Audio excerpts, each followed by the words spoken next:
Most experts look at compacted clay and standing water and tell you nothing worth eating will ever grow there. They're wrong, dead wrong.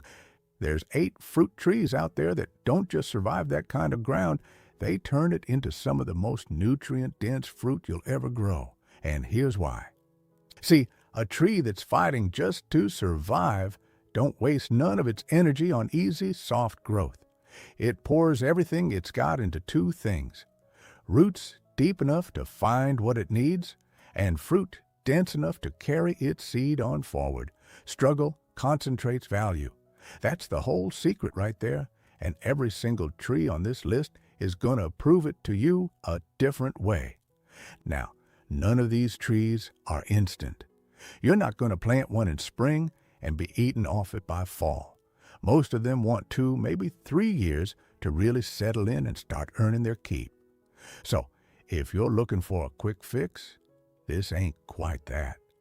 But if you've got a patch of ground you've already written off, this is about the best use you'll ever find for it: the waterlogged trees. Now let's start with that soggy corner of the yard. You know the one. Stays wet for days after every rain, and you've probably killed more plants trying to fix it than you'd care to admit. Here's the trouble with it. Roots need oxygen same as anything else that breathes, and waterlogged soil pushes all that air clean out from between the dirt. So them roots just sit there starved, and before long they go and rot from the inside out. Most trees can't take that kind of stress. But I got 2 for you that turn that same stress into a harvest. Elderberry's the first one. Now, most folks see standing water and figure ain't nothing going in there. But an elderberry, it actually wants that moisture.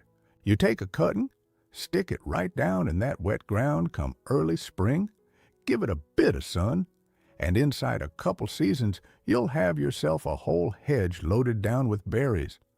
And them berries carry a real serious concentration of antioxidants, a good deal more than anything you'd find babied along in some fancy orchard. Plant a male and female close enough together if your variety calls for it, and give it a good 6 feet of room to spread, because it will.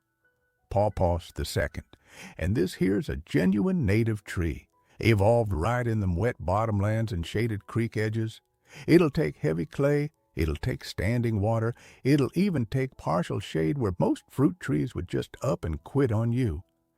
And the fruit, it's soft, custardy, somewhere between a banana and a mango, and it's carrying more potassium and vitamin C than either one of them. One thing to know, it does want a pollinator partner nearby. So plant more than one if you can spare the room. I've got a spot just like this in my own yard. Low ground, back corner, pools up something awful every time it rains hard. First couple years, I just avoided it. Figured there wasn't much point fighting it. Then I read up on pawpaws and thought, well, that's exactly the kind of mess this tree's supposed to want. Put one in, and it's been the easiest, most reliable tree in that whole yard since. Sometimes you don't need to fix the ground. You just need to find what already wants it. The hard, dry ground trees. All right, now let's flip to the opposite problem. Ground so hard and dry your shovel just bounces clean off it, or clay so compacted it might as well be brick. A tree fighting through ground like that can't afford to grow soft and lazy neither. It's got to push them roots down harder, and the payoff is every bit as real. Fig's the clearest example of the whole bunch.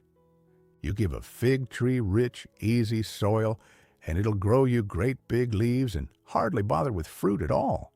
It's got no reason to hurry.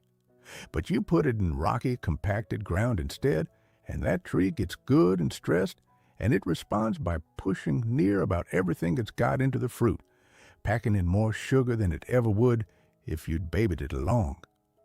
Rough ground don't just mean a fig survives, it means a sweeter fig. Up north, where the winters bite hard, you'll want to pick a cold, hardy variety and give it some protection. But down south, you can about plant it and forget it. pomegranate thrives on a different kind of hardship. You got soil that's chalky, salty, or alkaline enough that even the grass looks depressed. Well, that's exactly the kind of ground a pomegranate was built for. It's been surviving in gravelly, sun-scorched dirt for thousands of years.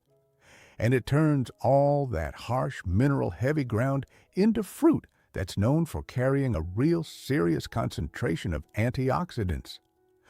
Mulberry don't care one bit if the ground is dead. No structure to it, no nutrients, nothing else will take there.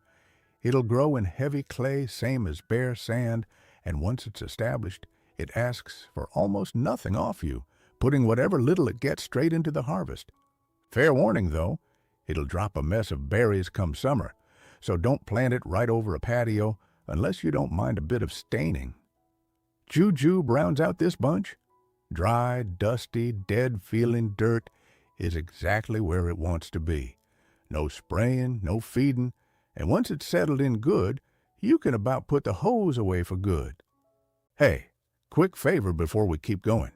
If this is helping you out, do me a kindness and tap that subscribe button down there. I share practical, put food on the table garden stuff every single week.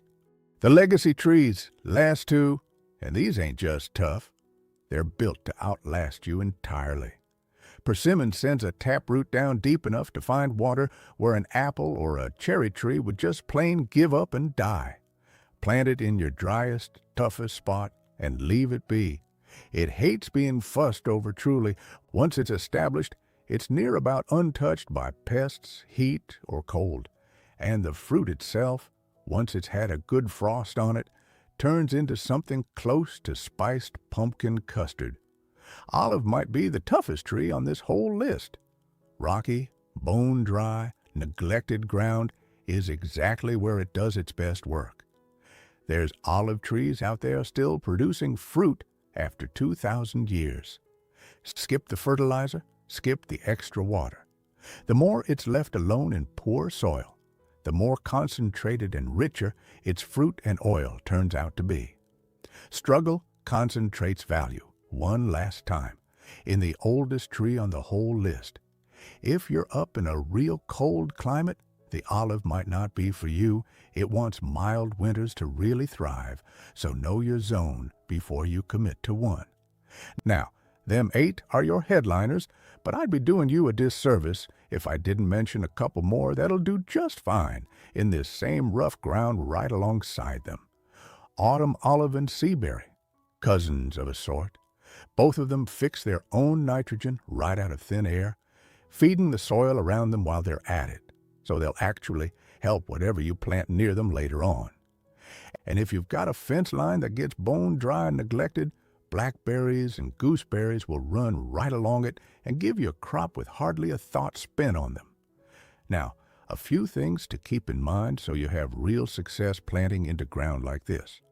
First, don't go doubling up on stress. Even a fig or an olive still needs a drink now and then while it's getting established that first year or two. After that, back off. But don't starve a young tree just because the label said it likes tough conditions. Second, watch how a tree sits in the ground the first season. If the leaves are yellowing or dropping fast, that's not always the stress working in your favor. Sometimes that's just a tree in shock, and it's worth a little extra water and patience before you decide it's not for that spot. Third, give it room. A lot of these, especially the elderberry and the mulberry, will spread further than you expect, so don't crowd them in tight next to a fence or a foundation you care about. Fourth, mulch that first year, even in dry ground. It ain't babying the tree, it's just giving the roots a fighting chance to get established. And fifth, keep a little patience about you. These trees are playing a longer game than a vegetable bed ever will. You're not planting for this summer, you're planting for the 10 and 20 summers after that. So there it is. Elderberry and Pawpaw for them soggy corners, fig, pomegranate, mulberry, and jujube for the hard, dry ground, persimmon and olive for the toughest, most neglected spots you got. 8 different problems, and the same single answer running underneath every last one of them. The right tree turns hard ground from an excuse into a harvest. That patch of ground you've been walking past for years, thinking it was good for nothing but weeds and wasted space, that, my friend, is a whole orchard just sitting there waiting on you. Take care of what you grow. It will take care of you. I'm Elias Ford. See you in the next one.